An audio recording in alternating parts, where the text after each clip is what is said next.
واجب الاحترام عزیز نوجوانوں، سفید ریش بزرگوں، السلام علیکم ورحمۃ اللہ وبرکاتہ۔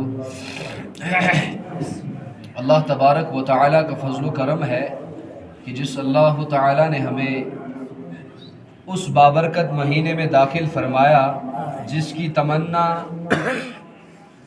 ہم 1 سال سے کر رہے تھے کہ رمضان کب آئے گا، رمضان کب آئے گا، انتظار تھا، اور کثرت سے مومنین اس کے لیے دعا بھی مانگتے تھے، اے اللہ ہمیں برکت دے، ہمیں وہ زندگی عطا فرما تاکہ ہم اس رحمت والے مہینے میں داخل ہو جائیں۔ اور اللہ کا فضل ہے اس وقت ہم اس مہینے میں داخل ہو چکے ہیں، لیکن ہزاروں میرے اور آپ کے ایسے بھائی اور دوست، ہزاروں ایسی بہنیں اور مائیں جو پچھلے سال اس رمضان میں موجود تو تھی لیکن اس وقت وہ دنیا میں موجود نہیں ہے، ان کی قبروں پر اس وقت گھاس آ چکا ہے، ان کا نام و نشان اس وقت بھول چکے ہیں ہم، ان کی قبر کس جگہ پر ہے، کیسی ہے، وہ 1 سال پہلے اس کی شکل کیسی ہوتی تھی، دکھنے میں کیسا ہوتا تھا، وہ کتنا سخی تھا، کتنا مالدار تھا، وہ آج ہم بھول چکے ہیں۔ لیکن اللہ کا فضل و کرم ہے کہ اللہ نے ہمیں پھر ایک بار ایسا مہینہ عطا فرمایا جسے علماء نیکیوں کا سیزن کہتے ہیں۔ جیسے باپاریوں کے سیزن ہوتے ہیں، دکانداروں کے اپنے سیزن ہوتے ہیں، مزدور کا اپنا سیزن ہوتا ہے، کام کرنے والوں کے اپنے سیزن ہوتے ہیں، تو اللہ تعالیٰ کے بندوں کے خصوصی سیزن ہوتے ہیں، اور وہ خصوصی سیزن رمضان ہے۔ مومنین، محدثین کرام، صحابہ کرام یا علماء صالحین پچھلے دور میں جتنے بھی گزرے ہیں وہ اس رمضان کی تیاری اتنے پاک اور منظم طریقے سے کیا کرتے تھے۔ وہ 11 مہینے کام خوب کرتے تھے، 11 مہینے بھی عبادت کرتے تھے، 11 مہینے بھی نمازوں کی پابندی کرتے تھے، 11 مہینے حلال رزق کی تلاش میں ہوتے تھے، اور 12ویں مہینے اپنے کام کی چھٹی کرتے تھے۔ دکاندار دکان کی چھٹی کرتا تھا، کاروبار والا کاروبار کی چھٹی کرتا تھا، مزدور مزدوری کی چھٹی کرتا تھا، یا اگر چھٹی نہیں بھی کرتے تھے تو اپنے کام کو کچھ تھوڑا کم کرتے تھے۔ کیوں؟ کیونکہ نیکیوں کا سیزن آ رہا ہے۔ اللہ کے نبی صلی اللہ علیہ وسلم نے فرمایا کہ وہ آ رہا ہے، وہ آ رہا ہے۔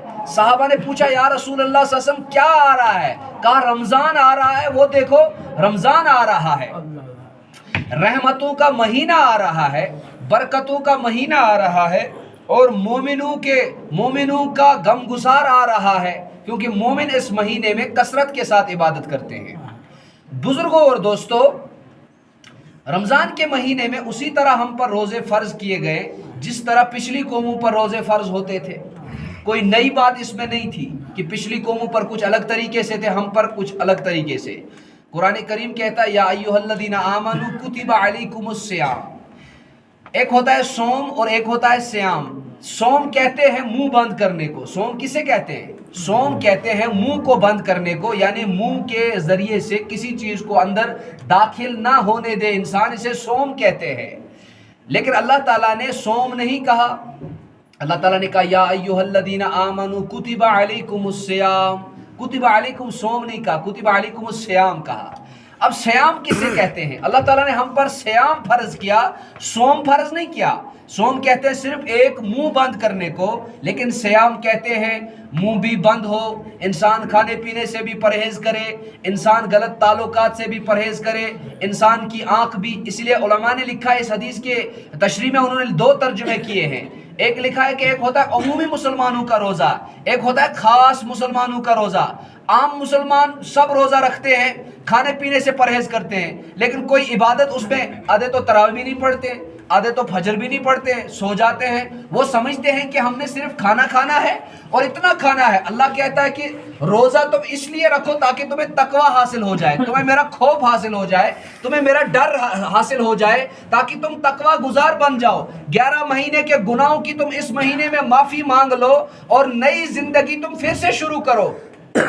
میں چاہتا ہوں تم بھوکے رہو، میں چاہتا ہوں تم پیاسے رہو، میں چاہتا ہوں تمہارا ہاتھ گناہ سے رکا رہے، تم سر سے لے کر پاؤں تک، دائیں سے لے کر بائیں تک، آگے سے لے کر پیچھے تک گناہوں سے اس طرح پرہیز کرو تاکہ تمہیں تقوی حاصل ہو۔ لیکن کچھ عام مسلمان اس طرح کے بھی ہیں جو کھانا اتنا کھاتے ہیں